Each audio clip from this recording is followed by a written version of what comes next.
April 15th, 1944. Station 159, Wormingford, Essex.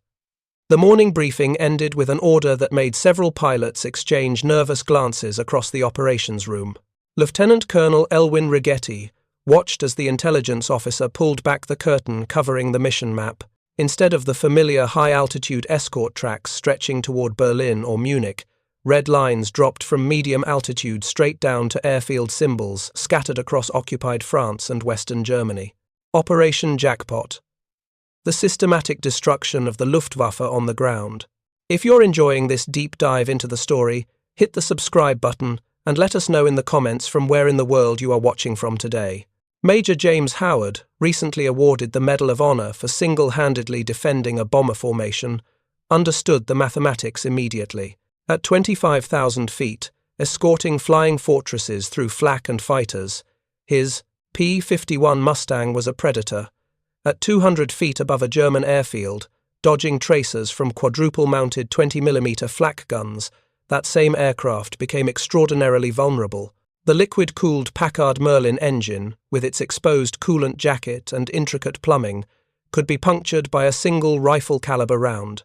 One leak meant 7 minutes of engine time before temperatures exceeded operational limits, and the pilot faced a forced landing deep in enemy territory. The vulnerability was not theoretical. Intelligence reports documented that P-51 losses during ground attack missions were running approximately 5 times higher than losses during air-to-air combat. Yet the order came directly from General James Doolittle, commanding the 8th Air Force. The strategic calculus had shifted. By April 1944, destroying German fighters in the air no longer sufficed. The Luftwaffe had to be annihilated on the ground, caught during their most vulnerable moments during takeoff, landing, and refueling. What the pilots filing out of that briefing room could not fully comprehend was the profound desperation driving German operations at that exact moment. While American fighters prepared to hunt below 5,000 feet, Luftwaffe commanders were implementing emergency procedures that revealed the Third Reich's aviation fuel crisis had reached catastrophic proportions. German pilots were receiving instructions to shut down their engines immediately upon landing and coast into dispersal areas.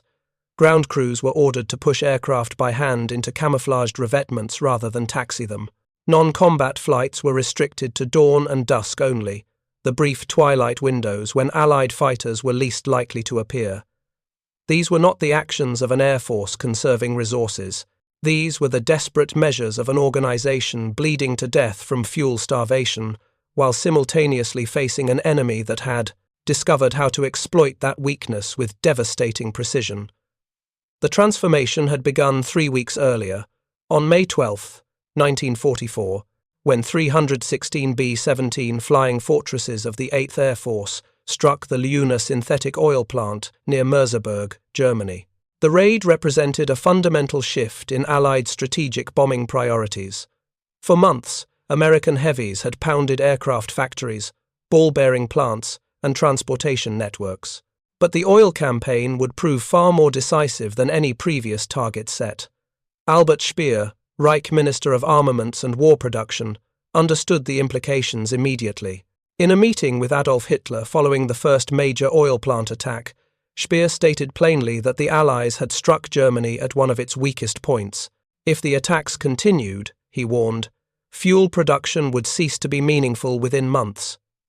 His only hope, Speer later recalled, was that Allied commanders would prove as scattered and inconsistent in target selection as German planners had been.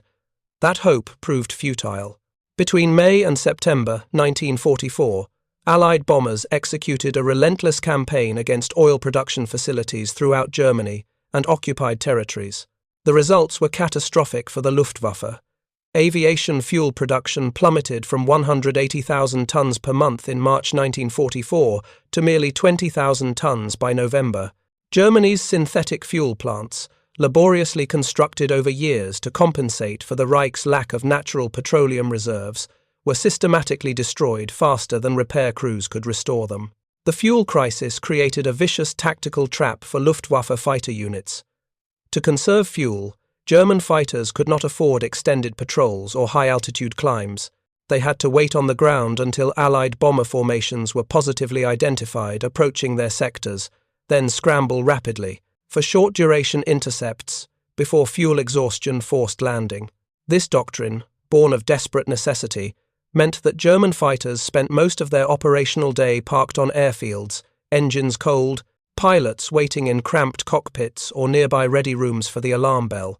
American fighter pilots, freed by General Doolittle's January 1944 directive to pursue and destroy the Luftwaffe wherever it could be found, recognized the opportunity with predatory clarity. If German fighters wouldn't come up to fight at 25,000 feet, American Mustangs would go down and catch them where they were most vulnerable on the ground. The P-51 Mustang seemed magnificently unsuited for this mission. Its Packard-built Merlin V16507 engine generated 1,720 horsepower at war emergency power settings, driving the aircraft to maximum speeds, approaching 440 miles per hour at altitude. This performance came from sophisticated engineering, a two-stage supercharger, an intercooler, and a complex cooling system using a ventral radiator that ingeniously captured the heat from engine coolant and converted it into additional thrust through careful aerodynamic design. But that same cooling system created the Mustang's Achilles heel for low-altitude operations. The radiator inlet, located beneath the fuselage just aft of the wing trailing edge, was exposed to ground fire during any low-level approach.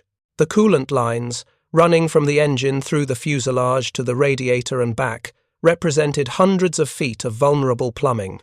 A single puncture anywhere in this system would drain ethylene glycol coolant, and without coolant, the Allison V1710 or Merlin engine would overheat catastrophically within minutes. Republic P-47 Thunderbolts, powered by massive air-cooled Pratt & Whitney R2800 radial engines, could sustain remarkable battle damage and continue flying. Multiple cylinders could be shot away, oil could leak, cowling panels could be torn off, and the robust radial would keep running. The P-47 was built for ground attack.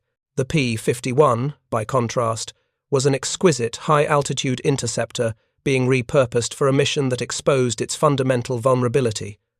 Pilots knew this. Intelligence officers knew this. Group commanders knew this. The mission proceeded anyway because the strategic imperative overrode tactical safety considerations. The Luftwaffe had to be destroyed before the planned invasion of France in June 1944. Air supremacy over Normandy beaches was non-negotiable. If that required accepting higher losses among escort fighters, the calculation was deemed worthwhile. Lieutenant Robert de Haven, a Pacific theater ace with 9 confirmed victories who had recently transferred to the 8th Air Force, later described the psychological transition required for low-level operations over Europe. In the Pacific, flying Lockheed P-38 Lightnings, altitude was safety. Height meant energy, options, time to react. Over Germany in a Mustang at 200 feet, altitude meant nothing. Speed meant nothing. The only thing that mattered was spotting the airfield, identifying targets, executing the attack run, and escaping before the inevitable wall of defensive fire saturated your flight path. The Luftwaffe defended its airfields with desperation born of understanding that losing aircraft on the ground was strategically catastrophic. Flak batteries ringed every operational airfield, typically arranged in mutually supporting positions that created overlapping fields of fire. The standard defensive configuration included 4 to 8 quadruple-mounted 20mm flak Refueling 38 positions, supplemented by 37mm and 88mm guns for high-altitude defense. The 20mm flak Refueling 38, mounting 4 automatic cannons with a combined rate of fire approaching 800 rounds per minute, was specifically designed to destroy low-flying aircraft. Effective range exceeded 2,500 meters, and the weapon could track targets at horizontal speeds up to 400 miles per hour. A single flak Refueling could put 132 rounds into the air in 10 seconds. 4 such weapons, properly positioned, created a virtually impenetrable curtain of exploding projectiles. German gunners were trained to fire not at the aircraft, but at the point where the aircraft would be in 3 seconds, creating a barrage through which the attacking fighter had to fly. Against formations of 4 or 8 Mustangs in line astern, attacking from different quadrants simultaneously. This defensive doctrine proved remarkably effective. American pilots learned to dread the bright strings of tracers rising from airfield perimeters, each visible tracer representing 4 additional rounds that left no luminous trail. Yet, despite these defenses, American fighters achieved extraordinary results during the first weeks of Operation Jackpot. On April 15, 1944, the operation's opening day, P-51 groups ranging across northern France and the Low Countries claimed 43 German aircraft destroyed on the ground. On April 24, during coordinated strikes against multiple airfields in Bavaria, the 8th Air Force fighter groups destroyed 61 aircraft on the ground while losing 5 Mustangs to flak. The destruction extended beyond mere airframes. Attacking fighters strafed fuel trucks, ammunition storage bunkers, maintenance hangars, and ground crew quarters.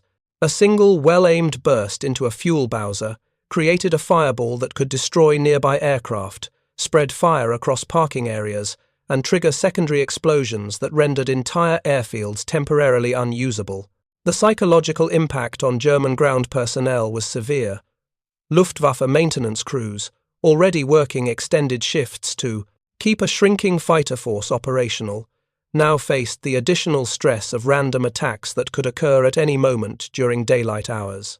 Lieutenant Joseph Thury of the 505th Fighter Squadron, 339th Fighter Group, discovered an aptitude for airfield strafing that would eventually make him the second highest scoring strafer in the 8th Air Force. Flying his P-51D named Pauline, Thury developed techniques for approaching airfields from unexpected directions, using terrain features to mask his approach until the last possible moment, then striking with devastating precision before defensive fire could establish effective tracking. Thury's tactics emphasized 3 principles: surprise, violence of action, and immediate escape. He would study reconnaissance photographs to identify the sun angle at expected attack time, then plan his approach to come out of the sun whenever possible, forcing German gunners to track through solar glare. His initial pass concentrated fire on the tarm, aircraft nearest the active runway, the fighters most likely to be fueled, armed, and ready for immediate launch. After the first pass, rather than circling for a second attack as many pilots attempted, Thury would dive to treetop level and depart the area at maximum speed, using terrain masking to break tracking by flak directors. These tactics kept Thury alive through dozens of ground attack missions, while he accumulated 25.5 confirmed ground victories and 4 air-to-air kills.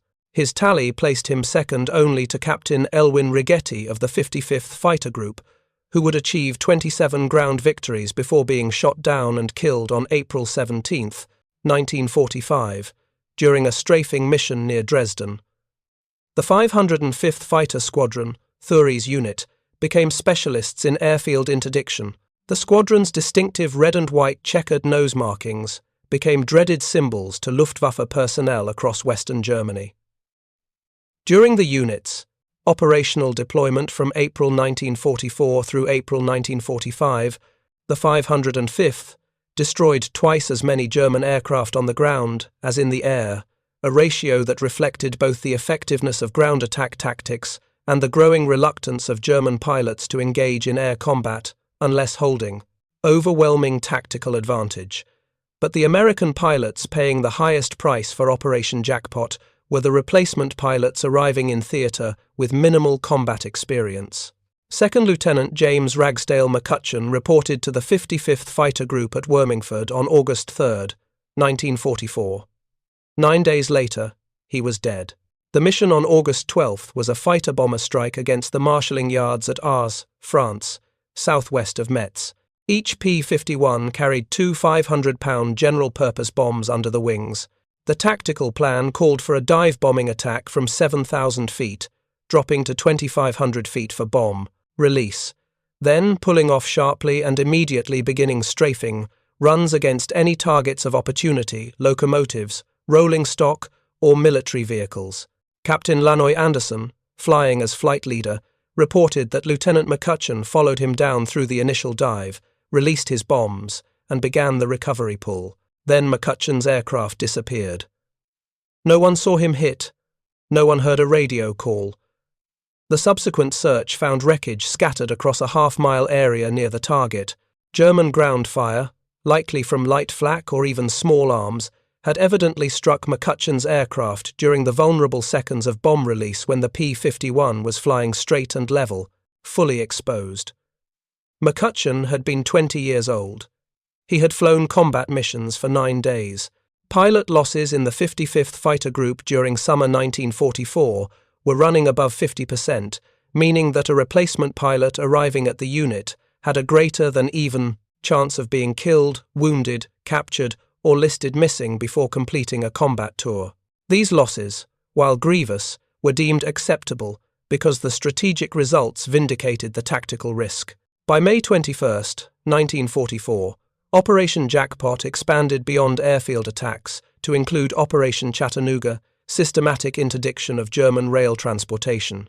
Fighters returning from escort missions would drop to low altitude and strafe locomotives, rolling stock, and railway infrastructure across occupied Europe. The combined impact of airfield attacks and transportation interdiction created paralysis within the Luftwaffe's operational capabilities. German fighters that survived strafing attacks on their bases found themselves unable to redeploy to safer locations because rail movement had become suicidal during daylight hours. Fuel deliveries became sporadic. Replacement parts could not reach maintenance units. Pilot reinforcements traveled by night in unreliable trucks rather than efficient rail transport. The oil campaign accelerated the crisis. In addition to production facilities, Allied bombers struck oil storage depots, pipelines, and distribution centers. The German fuel distribution network, never designed to operate under sustained attack, collapsed under the cumulative damage. By July 1944, many frontline Luftwaffe units were receiving only 40% of their authorized fuel allocation. Some units went days without any fuel deliveries at all. German fighter pilots, trained for aerial combat, found themselves performing manual labor helping ground crews push aircraft into camouflaged dispersal areas, assisting with emergency repairs, even standing guard duty around fuel storage areas. The prestigious fighter ace, once the embodiment of German military prowess, was reduced to serving as an airport laborer while his aircraft sat idle for lack of fuel. If you find this story engaging, please take a moment to subscribe and enable notifications. It helps us continue producing in-depth content like this. The fuel shortage manifested most critically during the invasion of Normandy. On June 6, 1944, Allied forces landed on 5 beaches along the Norman coast in the largest amphibious operation in military history. Supreme Allied Commander General Dwight Eisenhower had identified air superiority as an absolute prerequisite for success. His fears about German air attacks disrupting the landings proved unfounded in the most dramatic way possible. During the entire day of June 6, the Luftwaffe managed to fly approximately 100 sorties over the invasion area. By contrast, Allied air forces generated 14,674 sorties in support of the operation. German fighters that did appear were immediately set upon by overwhelming numbers of Allied fighters. Most German pilots, glimpsing the massive air armada overhead, turned back without engaging. Those who pressed attacks were quickly shot down or driven off. The absence of the Luftwaffe over Normandy represented the cumulative effect of 6 months of systematic destruction. Airfield attacks had destroyed or damaged hundreds of German fighters on the ground. The oil campaign had strangled fuel supplies to the point where mass operations were impossible. Training programs, crippled by fuel rationing, were producing replacement pilots with as few as 50 flight hours, barely enough to safely operate the aircraft, let alone survive combat against Allied pilots who arrived at operational units with 200 to 300 hours of training. Reichsmarschall Hermann Göring, commander of the Luftwaffe, allegedly remarked upon seeing American P-51 Mustangs escorting bombers over Berlin that he knew the war was lost. The comment reflected strategic reality. If American fighters could reach Berlin 800 miles from English bases, German airspace was indefensible. If American fighters then descended to strafe German airfields with relative impunity, the Luftwaffe had been rendered impotent. But the fuel crisis created an even more insidious vulnerability. The few German units that retained operational capability had to carefully husband their remaining fuel. This meant aircraft spent maximum time on the ground, engines cold, waiting for confirmed reports of incoming Allied formations before launching. The doctrine created windows of opportunity that American pilots learned to exploit with lethal precision. Captain Chuck Yeager of the 357th Fighter Group, who would later gain fame as the first pilot to break the sound barrier, discovered this vulnerability on November 6, 1944.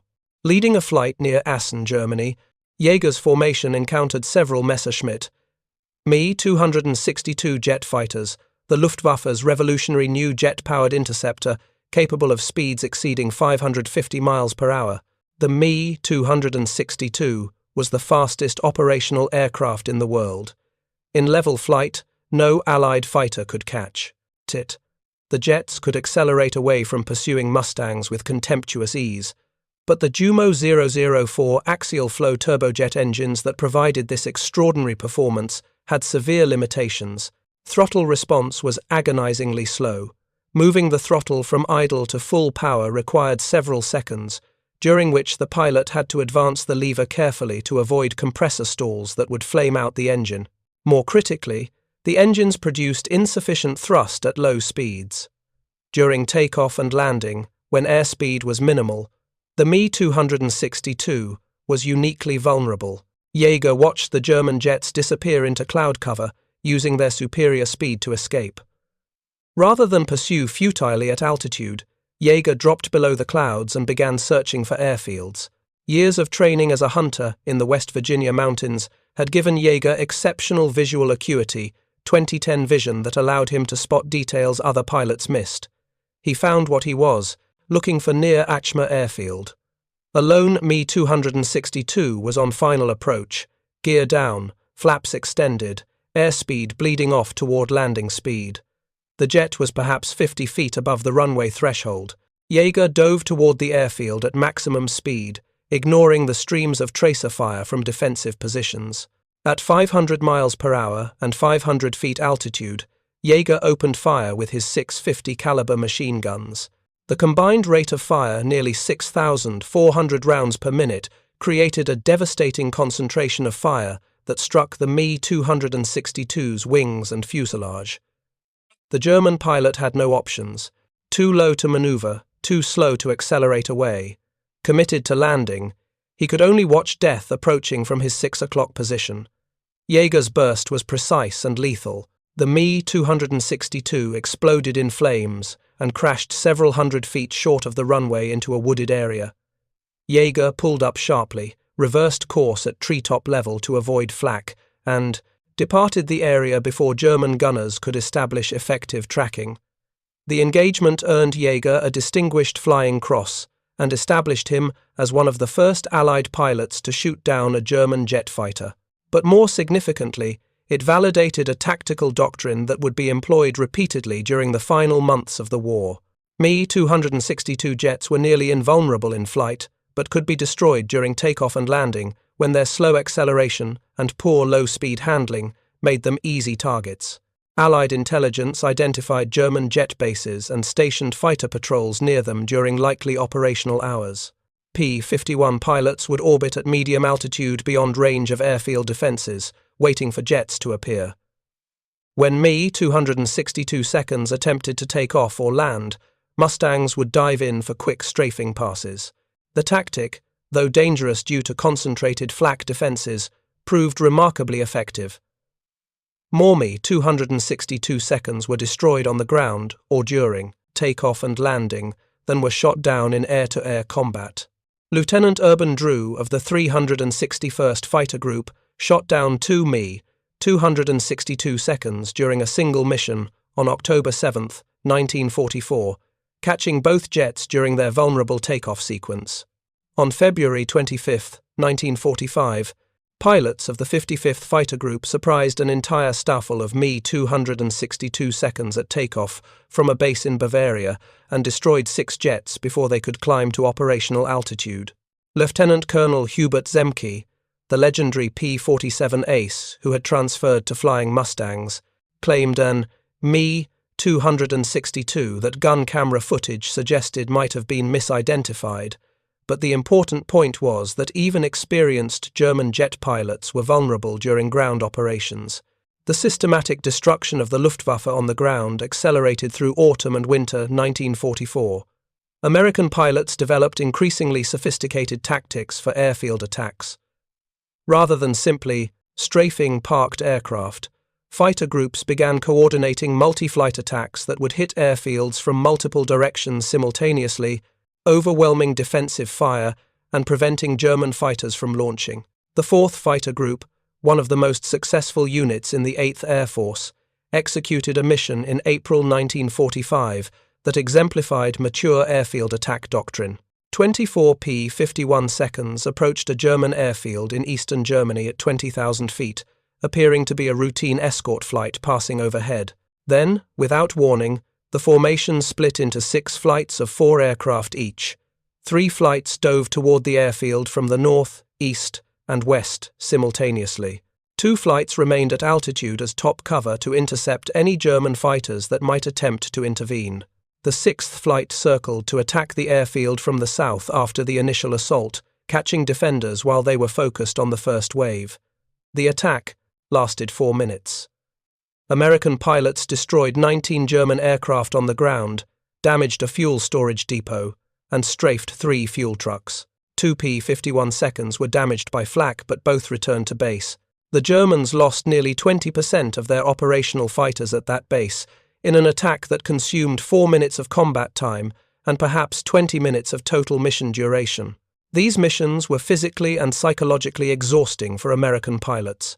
Unlike high-altitude escort work, where pilots could cruise at moderate power settings for hours, low-altitude strafing required continuous violent maneuvering at maximum engine power. The human body was not designed for repeated exposure to high G-forces. Visual tracking at 500 miles per hour only feet above the ground, the adrenaline surge of defensive fire converging on one's aircraft, and the mental calculation of when to break off the attack before pushing luck too far. Pilots would return from ground attack missions soaked with sweat, despite freezing temperatures at altitude, hands shaking from adrenaline, backs aching from the compression forces of high-G pullouts. Some pilots experienced temporary vision problems from blood pooling in the lower body during sustained high-G maneuvering. Others dealt with nightmares about tracer fire and exploding aircraft. The psychological toll accumulated over repeated missions, but the losses sustained during these operations, approximately 5 times higher than air-to-air combat losses, were considered acceptable because the strategic results were undeniable. By early 1945, the Luftwaffe had effectively ceased to exist as a coherent fighting force. German industry continued. Producing aircraft production actually peaked in autumn 1944, but the newly manufactured fighters could not reach operational units because transportation networks were destroyed, could not be flown because fuel was unavailable, and could not be effectively employed because replacement pilots lacked adequate training. The final death throes came on January 1, 1945, during Operation Bodenplatte, the Luftwaffe's desperate gamble to regain air superiority through a massive surprise attack on Allied airfields in Belgium and Holland. German planners assembled nearly 900 fighters from units scattered across Germany. The operation required hoarding fuel for weeks, scraping together enough aviation gasoline to launch a single maximum effort strike. The tactical concept was sound. German fighters would fly at low altitude before dawn, using darkness and surprise to avoid Allied radar detection and fighter patrols. They would hit Allied airfields simultaneously, catching fighters and bombers on the ground, destroying them with strafing runs, and creating temporary local air superiority that might influence the Battle of the Bulge ground offensive. The execution was catastrophic. Many German pilots had so little flying experience they became lost during the low-level navigation to their targets. Some formations attacked the wrong airfields. Others arrived to find their target bases empty because Allied squadrons had launched early morning patrols. Those formations that did reach operational Allied bases encountered far stronger defences than intelligence had predicted. At Asch, Belgium, the 366th Fighter Group was launching a morning fighter sweep when German fighters attacked. American pilots took off under fire and immediately engaged. Several pilots achieved ace status 5 victories during the single engagement. The 352nd Fighter Group, led by Major John Meyer, had 12 P-51 seconds about to launch on combat patrol when the attack began. Meyer got his fighters airborne through defensive fire, and his flight shot down multiple German aircraft. The Luftwaffe lost approximately 275 aircraft during Operation Bodenplatte. Exact figures remain disputed, because German records were incomplete, and many aircraft crashed in Allied-held territory where they could not be documented by German units. But post-war analysis suggests the Luftwaffe lost more aircraft during Bodenplatte than they destroyed on Allied airfields. More critically, the operation consumed weeks of hoarded fuel and killed or captured approximately 140 experienced pilots' irreplaceable losses at that stage of the war. Among the dead was Major Franz Goetz, commander of a Messerschmitt Me-262 unit, who was shot down by American anti-aircraft fire while flying a conventional fighter. Numerous other experienced pilots were killed by Allied fighters, ground fire, or operational accidents. The Luftwaffe had gambled everything on a single operation and lost both the gamble and the resources needed to continue fighting. After Bodenplatte, German resistance in the air became sporadic and ineffective. Allied fighters ranged across Germany virtually unopposed. P-51 pilots reported flying entire missions without encountering a single German aircraft. Those German fighters that did appear were often flown by pilots with such minimal experience they made fundamental tactical errors flying straight and level, failing to maintain situational awareness, executing predictable maneuvers that made them easy targets. The fuel situation had become terminal. By February 1945, German aviation gasoline production had collapsed to approximately 0.5% of the production levels from early 1944. The Luftwaffe was operating on fumes.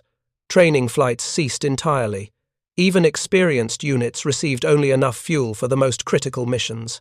Many German fighters were abandoned on airfields or destroyed by their own crews to prevent capture as Allied ground forces advanced. The psychological impact on German fighter pilots who had survived 3 or 4 years of combat was profound. These men had entered the war as elite warriors, the aristocrats of the Luftwaffe, feared and respected by enemies and celebrated by their own nation. By early 1945, they were fugitives, hunted relentlessly, forced to conceal their aircraft in forests or barns, unable to fly except in desperation, watching their service disintegrate while they remained powerless to prevent it. Oberst Johannes Steinhoff, a Luftwaffe ace with 176 victories, survived the war and later wrote about the final months. He described the helplessness of sitting in ready rooms, fully equipped, watching Allied fighters strafe nearby airfields, unable to launch because no fuel was available. He described the frustration of having aircraft but being unable to fly them. He described the bitter irony that Germany's aircraft factories were producing fighters at record rates, while operational units were grounded. The American pilots who executed the low-altitude campaign paid a heavy price for their success. The 55th Fighter Group, which specialized in ground attack missions, sustained some of the highest loss rates in the 8th Air Force. Between July 1944 and April 1945, after the unit converted to P-51 seconds and began intensive ground attack operations, pilot losses approached 52%. More than half the pilots assigned to the unit were killed, wounded, captured, or missing before completing their combat tours. Second Lieutenant Jim McCutcheon, killed on his 9th day of combat, represented hundreds of young American pilots who never had the opportunity to develop the experience and judgment needed to survive the brutal environment of low-altitude operations over defended territory. Their sacrifice, while grievous, achieved the strategic objective. By the time Allied ground forces crossed the Rhine River in March 1945, they advanced under complete air superiority. German ground forces, unable to receive air support, unable to maneuver during daylight without being strafed, unable to bring up reinforcements or supplies by rail, were systematically destroyed by Allied air and ground forces working in coordination.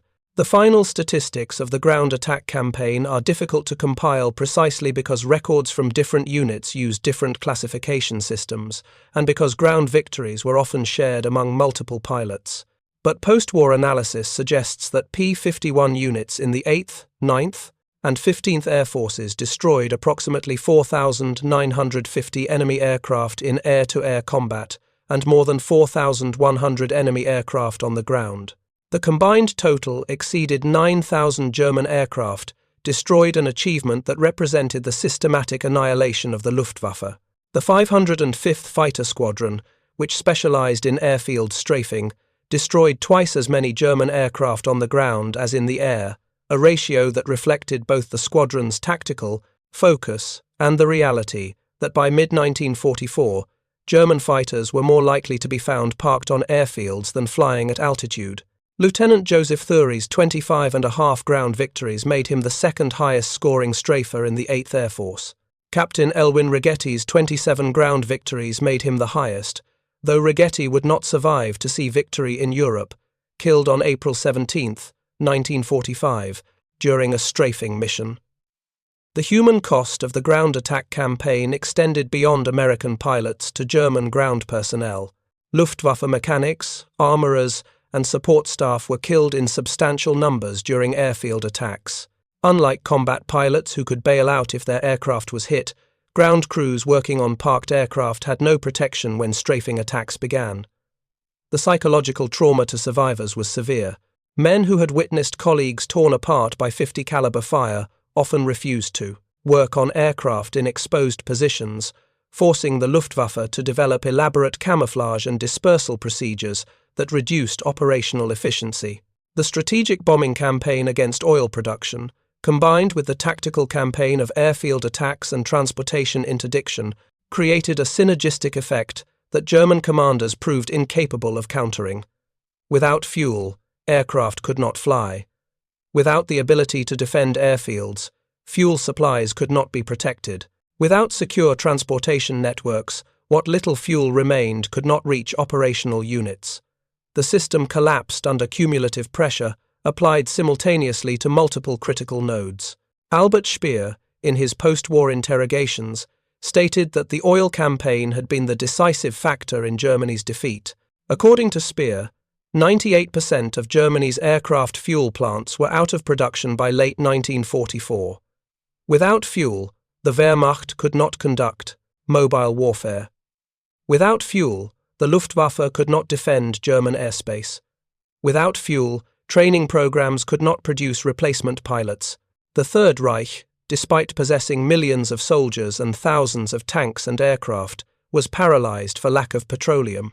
The tactical innovation of hunting German fighters at low altitude during their most vulnerable operational phases amplified the strategic effect of the oil campaign. American pilots did not simply wait for fuel shortages to ground the Luftwaffe, they actively destroyed German aircraft before fuel scarcity could immobilize them. The combination of strategic bombing and tactical airfield attacks created a double bind that German commanders could not escape. The P-51 Mustang, initially designed as a high-altitude escort fighter, proved adaptable to multiple roles. The aircraft's long range allowed it to reach distant targets. Its speed and maneuverability made it effective in air combat. Its .650 caliber machine guns provided devastating firepower for ground attack. But the Mustang's vulnerability to ground fire, particularly the exposed cooling system, meant that low-altitude operations always carried substantial risk. Pilots who survived long enough to complete combat tours developed an almost superstitious respect for ground fire. They learned to approach targets from unexpected directions. They learned to strike hard and depart immediately rather than lingering for secondary passes. They learned to use terrain masking, to time attacks during sun glare, to coordinate with other flights so defensive fire was split among multiple targets. They learned that the pilots who survived were not necessarily the bravest or the most aggressive, but those who possessed the judgment to know when to press an attack and when to break off. Chuck Yeager, who shot down 12.5 German aircraft during World War II, including the Me-262 jet, later reflected that survival in combat required balancing aggression with caution. A pilot who refused to take calculated risks would never achieve victories. A pilot who took reckless chances would not survive long enough to develop experience. The optimal strategy lay somewhere between aggressive enough to seize opportunities, cautious enough to recognize when the odds were unfavorable. The low-altitude campaign over Germany from April 1944 through May 1945 represented that balance on a strategic scale. Allied commanders accepted substantially higher losses during ground attack missions because the strategic payoff destroying the Luftwaffe before D-Day and throughout the campaign in Western Europe justified the tactical cost. The hundreds of American pilots killed during these operations paid for air supremacy that made Allied victory inevitable. On May 8, 1945, Germany surrendered unconditionally. The Luftwaffe, which had terrorized Europe in 1939 and 1940, which had nearly won the Battle of Britain, which had pioneered jet fighter operations and fielded some of the most technologically advanced aircraft of the war, had been systematically destroyed. In the end, it was not defeated primarily by superior aircraft or superior pilots, though both contributed. It was defeated by fuel starvation, by relentless attacks on its ground infrastructure, and by the cumulative attrition of operations it could not sustain. The lesson, studied intensively by post-war air forces around the world, was that modern aerial warfare could not be won through tactical superiority alone. Strategic factors, fuel supply, logistics, training capacity, industrial production, determined outcomes as surely as combat effectiveness. An air force could possess the finest aircraft and the bravest pilots, but without fuel to fly and airfields from which to operate, it became irrelevant. The P-51 pilots who executed the ground attack campaign demonstrated that vulnerability existed not just in the air but on the ground. German fighters parked on airfields, refueling, rearming, or simply waiting for fuel allocations, were easier targets than fighters at altitude executing tactical maneuvers. The Americans, recognizing this vulnerability, exploited it ruthlessly. They descended below 5,000 feet, accepted higher casualties, and systematically destroyed the Luftwaffe where it was weakest. This was how air superiority was won, not through chivalrous dogfights at altitude, though those occurred, not through superior technology alone, though American fighters were generally excellent, but through the unglamorous work of destroying enemy aircraft on the ground, disrupting enemy logistics, and denying the enemy the resources needed to wage war.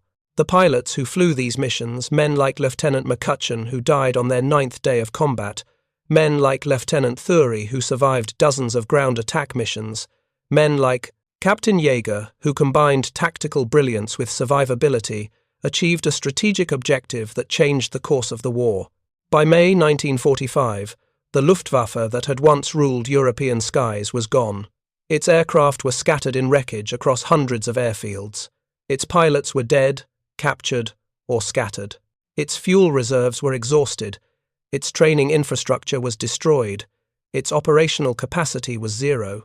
The transformation from dominance to destruction had taken approximately 1 year from the beginning of Operation Jackpot in April 1944 to the final surrender in May 1945. The American fighter pilots who accomplished this sat in debriefing rooms, exhausted, knowing they had survived, but uncertain about what came next. They had witnessed friends die in training accidents, in air combat, in ground attack missions. They had experienced fear, exhilaration, grief, and the strange emotional numbness that comes from sustained exposure to violence. They had done what their nation asked of them, accepting risks that seemed suicidal because the mission required it. Lieutenant Colonel James Howard, who had watched the mission briefing for Operation Jackpot on April 15, 1944, with deep misgivings about sending fighters against defended airfields, survived the war. He returned to the United States, left active military service, and rarely spoke publicly about his combat experiences. Years later, when asked about the ground attack campaign, Howard stated simply that it had been necessary. The Luftwaffe had to be destroyed. High-altitude combat alone could not achieve that objective. So, American fighters went low, accepted the casualties, and got the job done. That was the answer to why Mustang pilots started hunting below 5,000 feet. Not because the mission was safe, it was demonstrably more dangerous than high-altitude escort. Not because the P-51 was ideal for ground attack, its liquid-cooled engine made it vulnerable. But because German fighters, strangled by fuel shortages, spent most of their time on the ground. They could be destroyed during takeoff when thrust was minimal. They could be destroyed during landing when maneuverability was compromised. They could be destroyed while refueling, while undergoing maintenance, while parked in dispersal areas waiting for fuel allocations that would never arrive. The Luftwaffe's fuel crisis created the vulnerability. American fighters exploited it with methodical violence. The strategic result was air supremacy that enabled Allied victory in Europe. The human cost was measured in hundreds of American pilots killed during ground attack missions and thousands of German personnel destroyed on their own airfields. This is how wars are actually won. Not through the romantic imagery of aerial duels between matched opponents at altitude, though such engagements occurred and mattered, but through the brutal calculus of exploiting enemy vulnerabilities wherever they exist, accepting the casualties required to achieve strategic objectives, and maintaining the operational tempo until the enemy's capacity to resist is completely destroyed. The P-51 pilots who descended below 5,000 feet understood this calculus. They knew the risks, they flew the missions anyway, and they caught the Luftwaffe at its most vulnerable moment on the ground, out of fuel, unable to defend itself. That was the real story of how air superiority was won over Europe, not through superior technology or tactics alone, but through the unglamorous, dangerous work of destroying enemy forces wherever they could be found, regardless of the risk. The mathematics of aerial warfare were rewritten not at altitude but on the ground. The kill ratios that mattered most were not achieved in dogfights, but in strafing runs against parked aircraft. The decisive battles were not fought between evenly matched opponents, maneuvering at 25,000 feet, but in chaotic low-altitude attacks against defended airfields, where survival often depended more on luck than skill. And when the final accounting was made, when the historians tallied the victories and the losses, the conclusion was inescapable. The Luftwaffe had not been defeated in the air. It had been destroyed on the ground, caught during its most vulnerable moments, systematically annihilated by an enemy that recognized weakness and exploited it without mercy. That was the nature of total war. That was the price of victory. That was why Mustang pilots started hunting below 5,000 feet and why they succeeded. Thank you for watching. For more detailed historical breakdowns, check out the other videos on your screen now, and don't forget to subscribe.